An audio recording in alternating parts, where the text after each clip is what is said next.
Okay, let's get right into this. Today we're talking about Law 9 from the 48 Laws of Power. And this is a big one. It's Demonstrate, Never Explicate. The actual title is Win Through Your Actions, Never Argument. Now, there's a lot of misconceptions about arguments. We tend to think that people tend to believe that arguments are about winning, right? You have this argument, you prove your side is correct, and then that's that. They think that if you have like the best logic or facts or reasoning, that this guarantees victory. In reality, this sort of mindset is poisonous and it pushes people away. Because just winning an argument doesn't mean you win in real life. Oftentimes, by being fixated on having arguments, on proving yourself, you just lose in real life because you're pushing people away. So let's talk more about this. And there's a great parallel about this, right? It was a tiger and a donkey are having a fight. And the donkey says, I'm faster than you. The tiger says, what are you talking about? There's no way you're faster than me. I'm faster than you. And they go to the king, the lion or whatnot, and they present their case. And the king says, yeah, you're right, donkey. You're faster than the tiger. And the donkey goes away happy. And the tiger's like, what the hell? Why did you tell him that?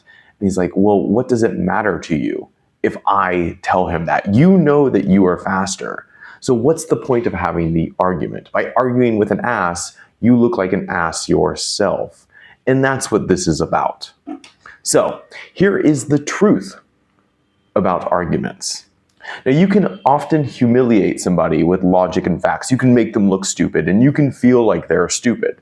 But this does not win them over to your side. If anything, they still hate you, right? And there's that saying that it's easier to trick somebody than it is to convince them they've been tricked. And oftentimes when you try to convince people they've been tricked, they don't get it and they don't like it, right? We know what happened about 5 years ago, right? Big global thing happened. Some of us weren't tricked, right? There's some of us who are still pure, and there's other people who got the jibby, and now they're never taking that out. Now I could say, oh yeah, I told you, like I was right. We could do that, but people aren't happy about that. That doesn't help us. It doesn't make us look better in front of other people. If anything, people are like, oh, you're a dick.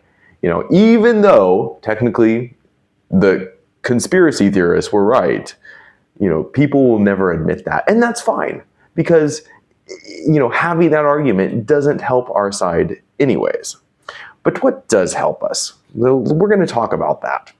But in generally, people are not driven by logic and facts and reason. Instead, they're driven by their egos. They're driven by emotions and pride, not logic. People want to feel smart. They don't necessarily want to be smart. But generally speaking, arguing is for losers, right? Arguing all the time is kind of a gamma trait. If you're familiar with the sociosexual hierarchy from Vox Day, alpha, bravo, delta, sigma, gamma, and omega, and lambda. Gamma are kind of these argumentative losers who think that they're really smart. And you see this a lot on the online right. You have people like Ben Shapiro, who in real life, he would be a slave, right? If like 300, 400, 500 years ago, he at best, he would be selling wheat in a market somewhere, right? This is not like, maybe he insinuate himself into a legal system somehow, given his ethnic background. But generally speaking, this is not a man who would be able to dominate people through merit or anything like this. So what they do is they use a verbal wordplay to do so.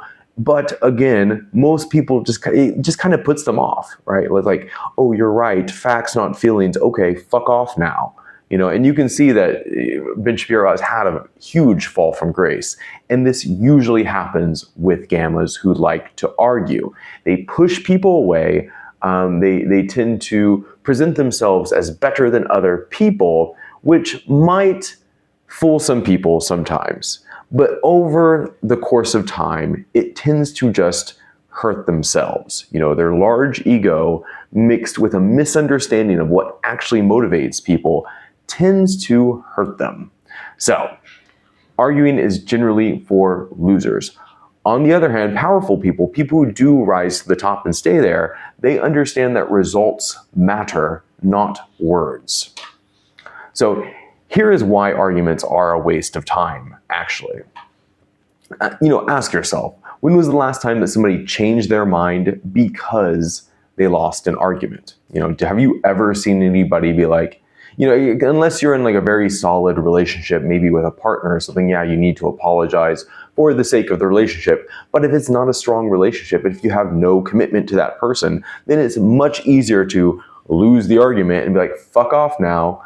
And then you walk away with the same mindset you had before. This is a feature of human nature, right? We like to believe what we like to believe. We like things to confirm our pre-existing beliefs, not fight against them, right? People starts fighting against us, we just push them away. And again, human nature. So almost nobody changes their mind because they lost an argument. You never hear a debate that ends with one side being like, yeah, you're right. That never happens. There's debates all over the internet. It's kind of like a trend, right? I don't think it's a trend anymore, but news program debates, you never see that debate on the news program end with, oh, actually, yeah, that was a really good point. I concede. It just doesn't happen. So there's a certain psychology behind this, and that's that people don't like to be proven wrong. They have the confirmation bias where they look for information that confirms their pre-existing beliefs. And there's also the backfire bias, where when you are presented with facts and logic that go against your pre-existing beliefs, you often double down. And this, again, is just what people do. Because the truth be told, admitting defeat is painful. It's a blow to the ego. It's a blow to the ego, so people resist it, even when they're wrong. So oftentimes, winning an argument fuels resentment. It creates a feeling of negativity towards you. And it's this sort of feeling that you need to avoid if you want to build power and influence. And again, so if you do win the argument, you usually end up with somebody who is feeling kind of resentful towards you. And having somebody who's feeling resentful towards you can itself be rather dangerous. A defeated opponent who isn't completely ruined and completely destroyed will often come back looking for new ways to fight against you. They'll try to undermine you in covert manners, right? They might have, on the surface, conceded defeat. Meanwhile, secretly, they're looking for ways to undermine your authority. They're maybe talking behind your back. They're spreading information against you. Again, you've never seen anybody who walks away from the debate, oh, you're right, and they actually join your side. Never happens. If anything, they walk away from the debate and they're like, fuck that guy, I hate him even more now, and I'm going to try to dig up new information and new ways to discredit whatever he just said. So, powerful people avoid this. And the way they do this is they shift the focus away from they shift the focus to demonstration, not debate. So this is the power of demonstration. Now imagine you have a situation where there are two generals and they have to cross a bridge. The bridge seems a little bit rickety. It seems a little bit dangerous. Now we could have two tacks of how to convince the soldiers to go across. One is presenting data, logic, reason, give speeches, being very logical about it, showing the schematics, it has this load-bearing capability, yada, yada, yada. That's one tact. A better tact is just to go across the bridge. You're the leader, you're the general. You go first, demonstrate that the bridge is in fact safe, and people will often be much more likely to follow you. So this applies in a number of ways in real life. In business, for example, don't necessarily talk about your ideas. Don't talk about what you're going to do. That's a general good advice anyways. Do not trick yourself into talking about your big dreams and plans, getting the little dopamine hit by talking about what you're planning to do. Just do it. And then whenever you do it, people will be very surprised. They'll be like, whoa, I can't believe he did that. That came out of nowhere. I didn't know he was doing that. On the other hand, if you're talking about, oh, I'm writing this book, I'm doing this, I'm doing that, people are like, okay. And then if you do finally do it, they're not that surprised by it because they're like, oh yeah, he told me about that. And it's not as cool as I thought it would be, as he talked it up to be. So in business, just do the thing. Don't talk about your idea, build it, show that it works, and then people will be much more likely to believe you, be much more likely to be surprised by your efforts, much more likely to vouch for you. Same thing in relationships. This is a big one. Never demand respect, right? Just be respectable. Demonstrate that you are strong, you have boundaries, you're not afraid to leave her, you have other options. Obviously, don't rub it in her face, right? You're not gonna, hang out with a bunch of chicks and post pictures on Instagram. That looks try hard. Don't do that. But don't beg for respect. Don't demand affection, things like this. Instead, just be the guy who deserves it. Show her that this is the way it is. Set the boundary, and if she violates it, that's fine. You can walk away. Much more effective way to go about it. Or, and if you can't just walk away from the relationship, you can still withdraw attention. You can withdraw your presence. You can let her stew wherever she's at, the kitchen or whatnot. You go somewhere else. Let her calm the fuck down, start coming towards you, missing you, before you start reinitiating your begging for scraps of attention and affection. Much better to do it that way. In leadership, same thing. You don't demand loyalty. You don't scold people for not being on board with everything you want to do. Instead, you need to lead by example. You need to be the hardest working person. You need to be the person that has the most skill and competence. That way you can lead naturally. It's like when people offer health advice and they look like shit. I once went to a doctor and he was like, oh, you need to eat less salt. I'm like, what are you talking about? You are 200 pounds overweight. You're talking about my salt intake and you look like you're on the verge of a fucking heart attack. So how do we apply this law though? That's very important. Basically, you let the results speak for themselves. Now, people can always doubt your words, and they're wise to, right? You should doubt what people say. But it's much harder to deny the reality of somebody's actual success. Somebody can offer you health tips, or they can just show you that they're healthy. They can go on and on and on about like what you should eat and you shouldn't eat, or they can just be like, yo, I got broad shoulders and clear skin.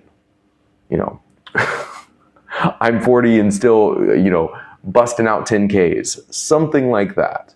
While other people can barely get off the couch, can barely, muster up enough energy to go to the gym, I'm there 5 days a week. Something like that. And then that way, your words hold a lot more weight.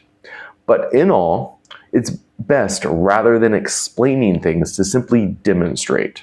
You demonstrate the value, demonstrate the competence, instead of explaining about the confidence, instead of talking about the confidence. You execute and you win instead of debating about how smart you are.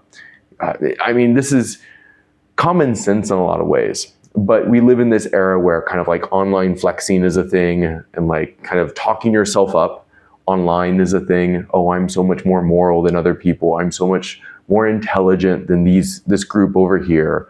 It's very shallow, and from the outside looking in, it looks rather pathetic. So don't be that person. Another way to do it is just to be quiet. You don't have to talk. You can shut the fuck up. And this is often very powerful. That's one thing that messes guys up in dating, is they just talk. Like, they are not comfortable with the silence. So they feel they have to feel the silence. And then this girl knows, well, he's not really comfortable just sitting here with me. Like, why does he feel the need to talk all the time? Something like that. So silence is powerful, and it forces the other person to feel that silence, and it puts them in a state where like they are qualifying to you. And if you do have an actual opponent, it forces them to expose the weaknesses of their own side. They say things that make themselves look ridiculous. If you're I don't know, Charlie Kirk on campus, a little bit of a gamma debater himself, but he's really good at just letting people say ridiculous shit and then, getting them to clarify and expand upon it, which is a much better way of debating rather than just throwing facts and logic at people. But all in all, you want to appear as the one in control, and the way you can do that is just to be quiet. So again, when you're provoked, stay silent. Let the other person have their emotional outburst. People will, unless there might be some small subset of people that are on that same emotional wavelength, and of course they're going to cheerlead that. They're going to love that. But for the most part, people who aren't on that same emotional wavelength as the emotional outburst guy, they're going to see it for what it is. It's not going to be a good look. And if you can just stay silent and provoke them into having that emotional reaction without yourself having an emotional reaction, then you're the one who's going to appear in control. So again, when somebody challenges you, just smile, nod, say okay, and then do what you're going to do anyways. Like, show them through demonstration what you are capable of. Like this YouTube channel is a good example. I don't tell people I have a YouTube channel. I just make YouTube videos. I just write. I might mention that I'm a writer. I don't really explain what I'm writing about unless somebody really, really, really wants to know. Very vague about it. I just do the thing and put it out there, slowly collect subscribers, that sort of thing. Maybe in a year or two, maybe I'll be not famous, but maybe I'll be a paid writer or something of that nature. And then I'll still not tell people what I do, but I'll just do the thing. And then if people are really curious, people are interested in writing and content creation, they will be able to find me. But the random person on the street, I'm not going to go to a coffee shop and start telling people what I do out of nowhere for no reason, simply because it doesn't help me. It doesn't actually influence them. It doesn't actually necessarily make me look better. So why would I do it? And again, when you're criticized, ignore it. There's no better way to deflect a criticism or to argue against a criticism than to just completely shut it down by ignoring it. This is definitely the best way to do this, because there's no point in arguing with somebody who's not acting in good faith, who is simply going on their emotions anyways, right? I had this one case where my mother saw a girl I was dating through a video call, and she's like, oh, she looks rather young, me 40, her like 20 something. And rather than just arguing, oh, she's blah, blah, blah, she's not that young, I just never told her about a relationship again. Very simple. So her giving that criticism resulted in me just never telling her about another girlfriend I ever had. And that's just the result she has to deal with, whereas it doesn't hurt me either way. So I do what I'm going to do, and I'm not going to have her negative energy about it. And she can think whatever she's going to think. Now she probably thinks he's just going to do what he's going to do, and I have no say in it, so I might as well not even bring it up. And it all works out perfectly. But the point is, I didn't argue with her about it. I didn't even, she said it, and I said, oh, okay. And then that was that. And then in my mental note, I was like, okay, I'm never going to mention that again. And I never did. And it's worked out perfectly. So if you cannot do that, the other thing to do is to turn opponents into believers. So this is another benefit of demonstration over explication. Now you can show rivals the benefit of working with you instead of against you. If you are able to accumulate enough power, and if you are able to not argue against people and talk down to them, oh, I'm better than you, blah, blah, blah, here's the facts, here's the logic. And if you just show them, hey, I'm winning. Most people, unless they are spiteful, mutant sort of leftists, they will want to work with you. They will want to be surrounded by success. So if you can align their interests with yours, you win. Because they're going to stop fighting you. They're going to stop arguing against you, unless they're that weird gamma type. And they're going to want to go with you because they're going to want to get some of the success themselves. So you can apply Sun Tzu's principle here. It's allow your opponent a golden bridge to retreat across. Make them conceding to you feel like a win for them, and then they won't continue fighting. So there's lots of historical examples of this as well. This demonstration over explication. Some of the best are Napoleon Bonaparte, right? He didn't argue about his strategies, he just showed them, right? He didn't try to convince other people in the French civil system that his tactics for fighting war would be the best. He just did them, and he would often lead from the front. He would charge into battle with his soldiers, which inspired a great deal of respect, of obligation, of admiration. You know, it was people weren't just going along with it because they had a bayonet to their back. Rather, they felt invested and inspired by his example. Thomas Edison the same way. For good or bad, he would often demonstrate over explicate. He would make tours and show people the benefits of using light bulbs, right? He lit up entire neighborhoods. You know, people were like, oh, this light bulb thing, it's not gonna work. You know, you're using electricity to light things? Why? We have fires, we have lamps. So what he did is he just did it for free. He lit up a neighborhood with electric lamps, showed how effective they could be, and then people thought it was a no-brainer. He essentially made lamps obsolete within the span of a year. And he would do this to, you know, there's that famous story where he was like electrocuting elephants and claiming it was Tesla's technology, right? He essentially ruined Tesla's career, not by arguing against the alternating current, but by electrocuting elephants and being like, this is alternating current right here. It's what it can do. It can kill an elephant. Of course, direct currents could do that too, but it didn't matter. You know, he was effective at demonstration and swaying public opinion that way. So that's how effective it can be, actually.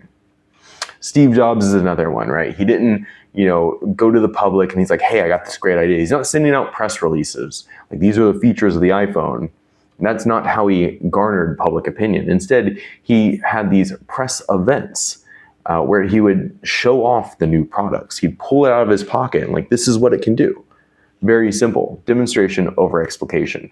And this really did kind of wow the world at the time. So again, there's many common mistakes people have with this. Over-explaining, forcing the issue, ignoring context. You never want to over-explain anything. It's better to under-explain, let people fill in the gaps for themselves, rather than over-explain something and let people get bored or feel like what you're saying is mundane. Forcing the issue as well. Some people just will never agree with you, so just let them not agree. It's fine. They will become irrelevant if you succeed. And ignoring context. Now, there are some times when you do need to explain some things. Like if you have subordinates who are like, why are we doing this? Like, what is the exact goal? Yes, you probably want to let them know what the goal is. Like, what, you know, we really need to take this hill because the enemy is over there and we need the strategic position. Okay, explain that to them. And then, you know, you can accomplish your strategic goal. But all in all, the benefits of this approach is that people stop resisting, right? They'll stop getting into arguments with you, and you'll essentially separate yourself from these weird gamma people who just love to argue and accomplish nothing with their lives. Because when you argue with these people, they're essentially dragging you down into their spiral of do-nothingism. So that's one benefit. And then you turn doubters into believers, right? When you inspire awe by simply doing things, people gravitate towards it. They respect it. They admire it. Oh, you did this really cool thing? Wow. Like, and again, you shouldn't like explain it too much, but just do the really cool thing and people will see it and you don't have to explain anything. Like, you don't have to tell people you're a boxer if you have a video of you boxing and beating somebody's ass on your Instagram. Right? You don't need to say, I'm a boxer. There's the video, you can see it, you can see what I do. People are like, oh, that's pretty cool, if they're into it. And then again, if you do have enemies, you have haters, you have doubters, they fade into irrelevance because they're busy talking, oh, I'm gonna do this, I'm gonna do that, and you're busy doing, you're busy succeeding. So that is the benefit of that approach. So if you enjoyed this video, I hope you do, Drop a comment. Let me know what's one thing that you're going to start executing on rather than talking about. This is the one chance I'll give you to talk about it. You can drop a comment. You just needs to be a sentence. I want to do this, and then work on it. Share this episode with somebody who needs to hear this or you think would resonate with this video. And finally, if you want my full actionable guide to the 48 Laws of Power, subscribe to my Substack. Every week I send out a new article that goes over one key idea that will help you succeed in health, finance, relationships, and all of that good stuff. So I hope you enjoyed this, and until next time, start executing.